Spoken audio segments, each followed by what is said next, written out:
So I'll continue to talk about intuition and how to make your intuition more accurate.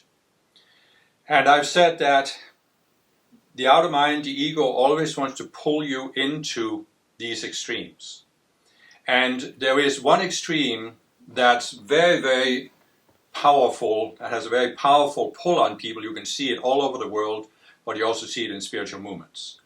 And it's the inferiority-superiority dynamic.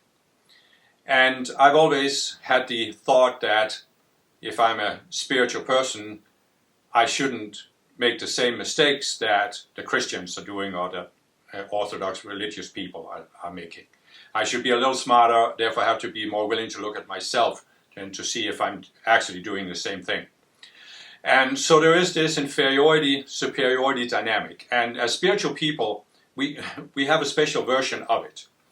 Now, when I was a child, I couldn't identify myself with Christianity. It wasn't that I was really exposed to it that much because my parents were not religious.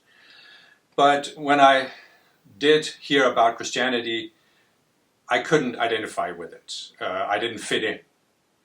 At the same time, I didn't fit into the materialist camp because I couldn't see myself as a materialist. I could never believe I was an evolved monkey. So as I was growing up, I was an outsider in my society, in my family. And, you know, what are the Christians offering you, or religious people in general, what are they offering you? They are offering you, if you accept our religion and join it, you are an insider. You are one of us. What are the materialists offering you? The same thing. If you accept our religion, you are one of us. But I couldn't accept either, so I was not one of them. And all of my growing up years, I didn't really meet anybody who was spiritually interested like myself, so I was never one of them, at least in that regard. It wasn't that I had a big problem with my family or felt completely rejected by them, but I always felt like an outsider. And most spiritual people that I have met, there are exceptions, but most spiritual people were not aggressive people, were not powerful people, were not into these power games. So we have a tendency to swing towards the inferiority instead of the superiority. So as we're growing up and feeling like outsiders, we become insecure about ourselves. We feel a little bit inferior. Are we wrong? Everybody else in society, they're so sure they're right. Is there something wrong with us? And I certainly had that. When I was 18 years old, I was sort of very insecure about, you know, myself and whether I was right about my inner intuition and how I could deal with all of these very strong outer opinions that said I was wrong. And so when I found my first spiritual movement, that changed. Because now, by joining that spiritual movement, for the first time in my life, I was one of them. Here was a group of people that I fit into. They were like me, they were open to the spiritual side of life, and very quickly I adapted to this and accepted that there is a group of people in the world who are open to the spiritual path, and we were of course right. We were right that there is a spiritual path, that we can follow it to highest levels of consciousness, and that it's important to do this because we'll change the world. And so by doing this, I swung. I swung from inferiority to a sense of superiority. I was now superior because I was a member of this movement. And then, of course, came the situation after a couple of years where I left the movement. And what now? Well, now my sense of superiority was threatened because now I was no longer one of them. I was again outside any kind of movement or organization. I didn't belong anywhere. So did that mean I had been wrong? As I said, was I wrong for going into that movement? I had a very hard time dealing with that. And it threatened my sense of superiority. Now the ego is, of course, very clever. So after a couple of years, my ego kind of turned this around and said, no, I was still one of the superior people because I'm on the spiritual path. But I was actually superior to the people who stayed in the movement because I saw what they didn't see. I saw what was wrong with the movement, and that's why I left. And so I could still maintain that superiority. Then, of course, I found my second spiritual movement. And that movement also had a very strong culture that actually said, we have the highest spiritual teaching on the planet. Which means, it wasn't said openly, but this was what everybody believed, by the fact that we have found this movement and joined it, it shows we are the most advanced spiritual students on the planet. So again, now I was back into the sense of superiority. And I look back at this today, many years later. I found my second spiritual movement in 1984, so quite a number of years ago. And I look back at this now and I can see, well, it was just immaturity. I was just immature on the spiritual path. I was immature in myself. And none of it seems important to me anymore. But on the other hand, I don't blame myself for it. Because I look back and I say, well, that was where I was at.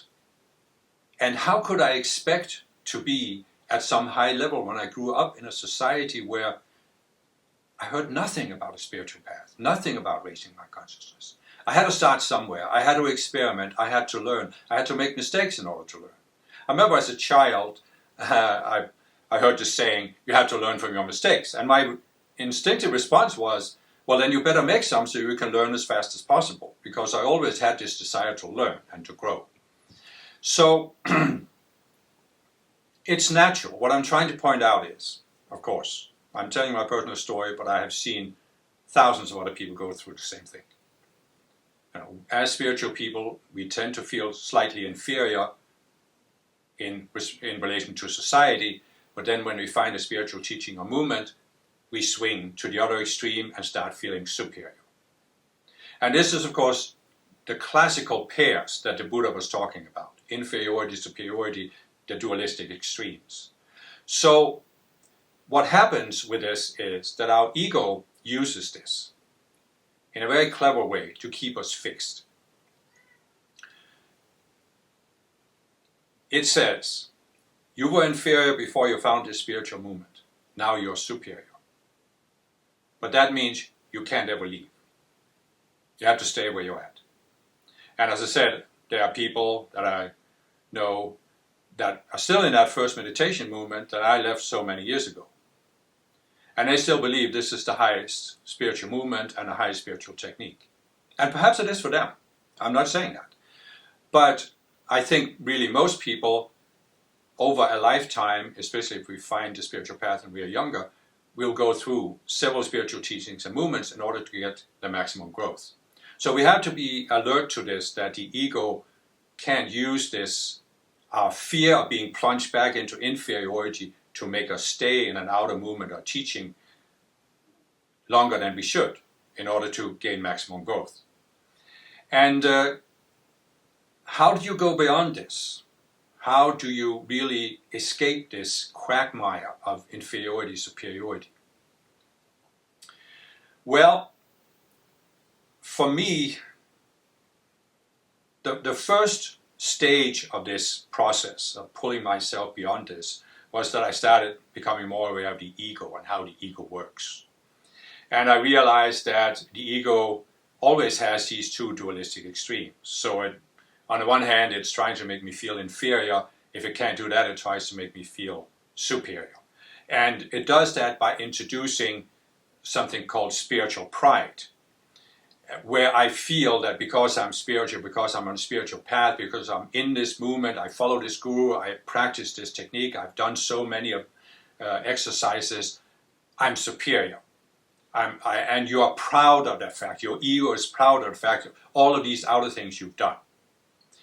And I started realizing that this is a technique used by the ego. And of course, I also started realizing the goal of the spiritual path is to be free of the ego.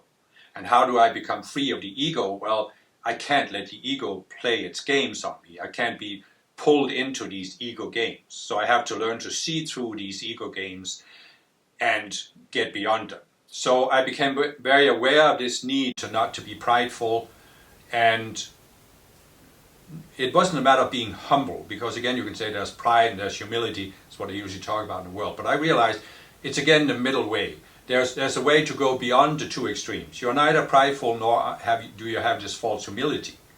You can build yourself up or you can push yourself down. And neither of them are healthy. So neither of them are balanced. So I was striving to find this balance of just realism, just being realistic about things. But I also came to this, later I came to this realization that the essence of the spiritual path is to be free of the identification with anything outer. In the beginning I could see that I had this breakthrough with the Buddha, it's about overcoming the attachments. You can't be attached to anything in the world because it'll prevent you from moving on. And when I started realizing that, I realized that it's a natural part of the path that as you rise to higher levels of consciousness, some of these outer things start falling away.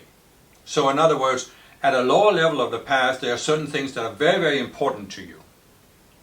But as you reach higher levels, they just fade away.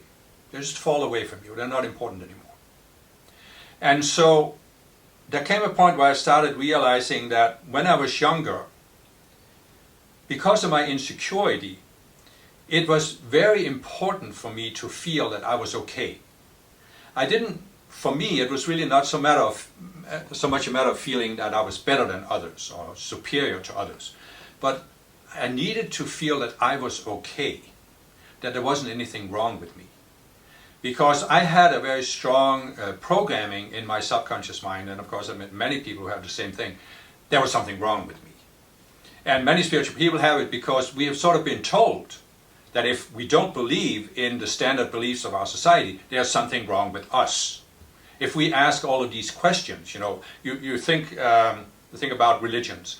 When I lived in the United States, I grew up in Denmark, which is a Lutheran country, but in the United States I met many Catholics. They were spiritual people, but they grew up in a Catholic environment. And they had questions, and several people told me this independently. They would ask the Catholic priest about this or that, and the priest would always say, "It's a mystery, my child." In other words, you're not supposed to ask these questions. There is no answer to these questions. And what they all came to feel was very simple. There can't be anything wrong with the church, because the church is perfect, it's given by God. So if you are asking questions that the church can't answer, there's something wrong with you for asking these questions. And of course, I asked questions in school about materialism, and the message I got was, well, there's something wrong with you, because there can't be anything wrong with science and materialism. So this is the message we've gotten as we grew up. There's something wrong with you because you're different. We also often got it from family members. And so I realized this was a very strong need for me to feel that I was okay. And really, when I joined these spiritual movements, it wasn't so much that I suddenly felt I was better than others, but I'm okay. I'm okay for being a spiritual person. But there came a point actually in the late 1990s where I received this intuitive insight that it suddenly hit me one day. The words just came out of nowhere. You're not accepting yourself. And it was like you slapped me in the face. And I couldn't deny it. And it took me years to work on this. I started thinking about it, contemplating it, what that meant. And I came to this understanding that I was not accepting myself, that I had a right to be here on earth and to be different from most people. And this is one of these programmings or these games of the ego that will use on you, that because you're different, there's something wrong with you. And it causes many spiritual people I met to really not accept, we can't accept ourselves. And so it isn't, I can't give you just a quick fix for this problem. It took me years to work on it. I will talk more about in some of the later talks of how you can deal with it. But what I'm trying to say here in this discourse is, when I eventually worked on this, I came to a point where I could look at myself and something shifted. I shifted and I accepted myself. I could accept myself for having a right to be on earth, to having a right to be a spiritual person, to be different. And that was when this inferiority, superiority dynamic started fading away. And what has happened to me especially in the past 20 years where I've been actively in a role of teaching and bringing forth teachings, is that it's just faded away completely. It isn't important to me whether I'm better than somebody else, or it's not even important to me, am I in a high state of consciousness or not? It doesn't matter to me. I am where I am. I have still some illusions left. I'm always striving to see the next illusion I can overcome, and I expect it's going to be that way for the rest of my life. Whether I'm at some high level or a higher level than some other spiritual teacher, it just isn't important. What does it matter? And this is a great freedom. So I'm just throwing out there that this is the end goal. You want to get to that goal where, whether you're inferior or superior, it's not that you have found an answer to the question, right? With the outer mind, the rational mind, it will say, well, it's understandable that you used to feel inferior. So now you need to compensate for that by finding a way to feel superior. Then you will have solved the inferiority problem. But then you created another problem. Now you have a superiority problem, and it still keeps you trapped. So the real goal of the spiritual path is to rise to a higher level of consciousness where the pairs, the extremes, they just don't matter anymore. What does it matter whether you are inferior or superior? You are who you are. You are walking your personal spiritual path. It's an individual path. It doesn't matter where you are compared to other people. What matters is that you take the next step that brings you closer to the point where you reached the highest goal that you set for yourself for this lifetime. Perhaps even the point where you can pass the final exam and you're done with Earth and you can move on. It's again this, what is that to thee? Follow thou me. What does it matter whether I'm inferior or superior to somebody else? You come to a point where you don't even think that way. It's just not there anymore. And so I hope you can move towards that, because it's really being free of this whole evaluation of inferiority, superiority. It's an incredible freedom to just let it go. You realize how many resources, how many of your much of your psychic energy was pulled into this evaluation, because you're always judging yourself. Is this right? Is this wrong? Is this what I should be doing? Is this what I shouldn't be doing? All of these evaluations, and it just fade away. And you just have so much more energy to focus on other things. And it's a great freedom. And I really hope that everybody who is on the spiritual path can attain that.